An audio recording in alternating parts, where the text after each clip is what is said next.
বুদ্ধির ভাব, পঞ্চমকে ঘিরে সব কিছু আমাদের বোধ বুদ্ধি সব জায়গায়। এই পঞ্চমকে যদি অষ্টমের সাথে কানেক্টিং করে দেয় তাহলে কিন্তু সমস্যা তৈরি হবে, সেটা একটা পরিণত হবে। তবে যদি সিংহ লগ্ন বা কুম্ভ লগ্ন হয় সেটি কিন্তু তারা একটা ব্যাখ্যা তাদের তো গঠনগত এটা দিতে হবে। যদি পঞ্চমপতি লগ্নের সাথে কানেক্টিং করে, দ্বাদশের সাথে কানেক্টিং করে, নারীর সন্তান ধারণের ক্ষেত্রে সমস্যা তৈরি করে। অনেকে বলে থাকে, বিশেষ করে যদি দেখা যায় মীন লগ্ন হয়, পঞ্চমপতি চন্দ্র যদি বুধের স্থানে বসে থাকে, তার সন্তান হবে গ্যারান্টেড, হতেই পারে না। তো পঞ্চম ভাব যদি লগ্নের সাথে কানেক্টিং করে তাহলে মানুষের মধ্যে জ্যোতিষের প্রতি আগ্রহ বাড়ে। পঞ্চমের পঞ্চমপতি লগ্নকে দর্শনের ভাব, দর্শনের ভাব আবার নবম ভাবটা।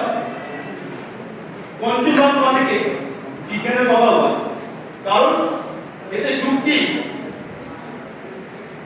করতে লজিক কি আছে, পঞ্চম থেকে ধারণা করা। সে কোথায় করছে? যোগনীরা নবম স্থানে করছে। নবম স্থান তো অজানা জায়গা, যারা এই নবম স্থানের ডাটাবেসের খোঁজে বৈজ্ঞানিকরা, তারা অনেক দূর পর্যন্ত যায়, তারাই বৈজ্ঞানিক। কোথায় করছে? নবম স্থানে করছে। রহস্যময় জায়গা হচ্ছে নবম স্থান। নবম স্থান অজানা জায়গাতে নবম স্থান। আমরা এখানে যারা বসে আছি সব নবম স্থানে বসে আছি, জ্ঞান অর্জন করার জন্য বসে আছি। যারা বলছি জ্ঞানের কথাই বলছি। যাদের মধ্যে যারা জ্যোতিষ বিশ্বাস করে না, তাদের মধ্যে জ্ঞানের অভাব থাকে, চেতনার অভাব থাকে, তাদের প্রসারিত দিক হয় না, প্রসার করতে পারে না। পঞ্চম ভাব হচ্ছে ভালো লাগার জায়গা, সিদ্ধান্তের জায়গা। এই পঞ্চম একটা সমস্যা আছে, ওরা নিরপেক্ষ হতে পারে না, কারণ যেখানে ভালো লাগা থাকে তার পক্ষে চলে যায়, সিদ্ধান্ত নিতে পারে না ভালো করছে খারাপ করছে।